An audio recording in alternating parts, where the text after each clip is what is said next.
Hello? I've been given the task of testing the new 2026 Jeep Compass Hybrid.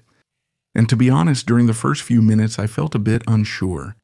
Because usually when we're offered a car to test, there's an angle right away. Either it's brilliant, or it's absurd, or it's terribly flawed, or it consumes fuel like a Soviet trawler, or it sounds like a hoarse baritone in a cathedral. But here I have this. An absolutely serious car. A car that doesn't want to attract attention in a bad way at all. The problem is this test didn't excite anyone on the team.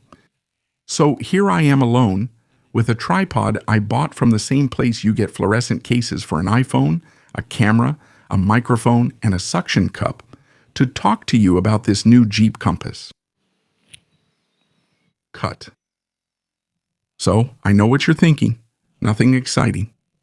Think again, because this compass is magical. Let me show you. Squint your eyes just a little, and you'll see a Citroën C5 Aircross appear. Now squint your eyes just a little bit more. This time an Opel Grandland will appear. It's not over. Give it one last little squint, and this time it'll be a Peugeot 5008. This car is magical. And besides being magical, it has a sense of humor. Because I feel like it was designed like some industrial game of Camelocks. I take the front end of a Jeep Wagoneer and stick it on a Peugeot 5008, all powered by a 1.2-liter engine. Congratulations, Didier.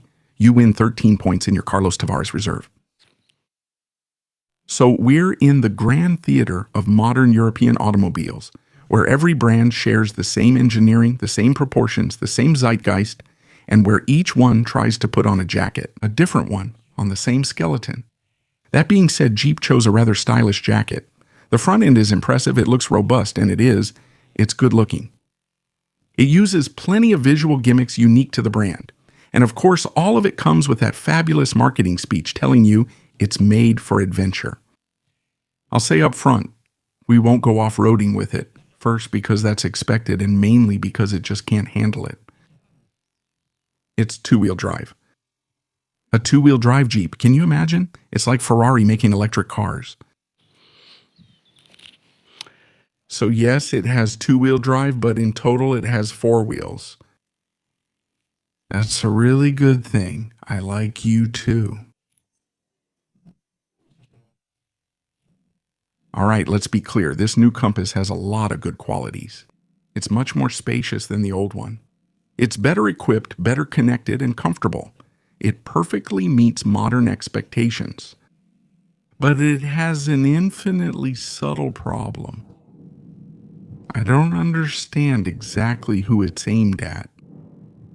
Because with an old-school rugged 4x4, you know exactly who it's for. It's for someone who likes towing boats, climbing mountains, or hunting wild boar at 8 a.m. on Sunday while drinking rosé. A premium SUV, we get that too. It's for those wanting to show off their success to neighbors, orthodontists, or business contacts. A Dacia Duster, we get that too. It's for someone who wants a versatile car, no hassle, not too expensive, so they can save a little money to go to a swingers club. You'd be surprised how many Dacia Dusters you can see in the parking lots of swingers clubs. And don't ask me how I know that. But the Compass, it wants to be robust but civilized, family-friendly but desirable, technological but not too cold, adventurous but compliant with regulations and taxes, and the daily life of people who take their children to school before 8:20. In fact, it checks all the boxes except one, to be truly different from the others. Well, this is the moment where there would most likely be a beautiful drone shot with a camera car that I should follow and overtake on the left and right to make dynamic shots. But now you'll have to really imagine all those shots. And in the end, the parallel with the Compass is obvious. Because if I look at the logo on my steering wheel, I feel like a Texan who couldn't care less about salads. And I love that. On the other hand, if I cover the logo and focus only on my driving sensations, Well, I feel like I'm driving a car that was designed to be leased. But allow me to be just a little bit clearer. Looking for a reason to buy a Compass instead of any other SUV is like looking for someone for a one-night stand in a nightclub at 3 in the morning. Everyone is tired, everyone has had a bit too much vodka with cheap energy drink, and everyone wants and offers basically the same thing. So yes, there's one person with glasses, another with a purple jacket, someone else with orthopedic shoes and way too much confidence, but at that point, the choice is more driven by availability than by real desire. And the result in most cases won't be a memorable night, it'll just be the satisfaction of a basic need. Well, the Compass is just like that. It's the satisfaction of a basic automotive need. Often we don't ask for more than that, right? So I know it's cruel. But in reality, that's exactly what a lot of people are looking for. A car that gets the job done and doesn't make you feel ashamed on Monday morning in the company parking lot. All right, to make a smooth transition before we move on, I'll show you 20 seconds of footage of the Jeep Compass shot by someone other than me.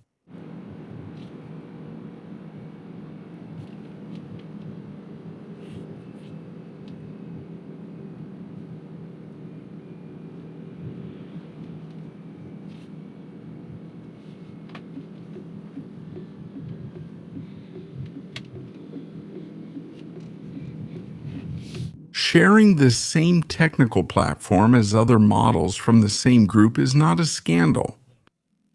The automotive industry has been working like that for decades.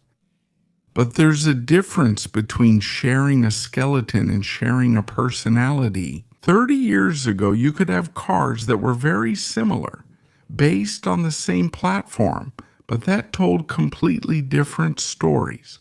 For example, a Fiat could be practical and an Alfa completely irrational. Neither of them seemed like they came from the same photocopier. Yet they had extremely similar technical foundations. They were the same. Today, it's kind of like we start by making just one big, bland, compact SUV with the same engine for everyone. And then afterwards, we hand out little boxes of brand identity add-ons. The Compass leaves me a bit unsatisfied because it's making an effort. It has its Jeep cues, its look, its grille, its style. It's boxy. But sometimes, you can just feel the use of a ready-made formula, as if someone had carefully checked the identity box on the spec sheet without really asking whether a Jeep is truly desirable beyond its outward signs. A car desired beyond its outward appearance, attracted by its comfort, performance, and the quality of its equipment, offering a complete and satisfying experience to the EU.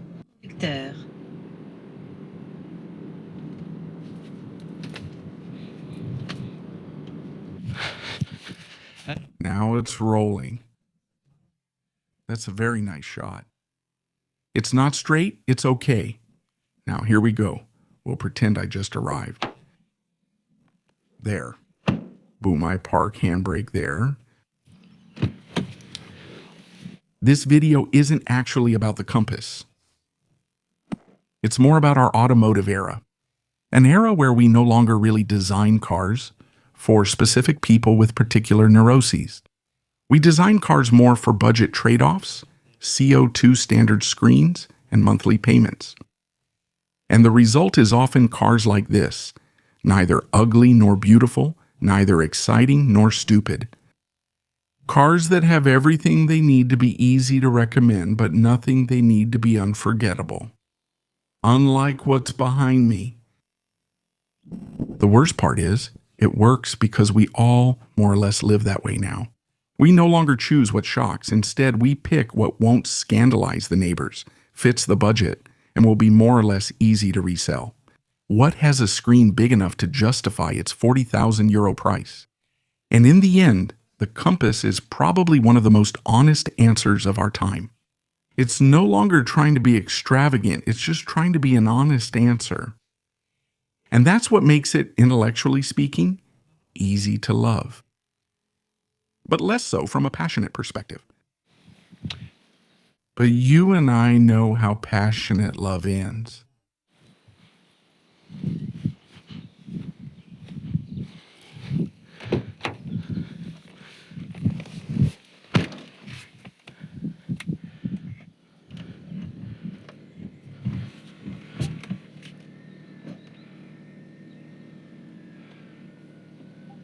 Damn, the camera's so verdict.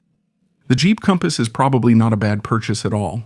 Really, it's not. It might even be a very sensible purchase. It has space, equipment, and a powertrain lineup suited to the times. Plus, it has that overall Jeep look. It's comfortable, fuel efficient, and well equipped. But if you ask me what it really is, deep down, I think the answer is pretty simple. It's a replaceable car. It's probably a versatile, comfortable, and economical vehicle, a sensible choice for everyday use. The car itself told you that? It's a replaceable car.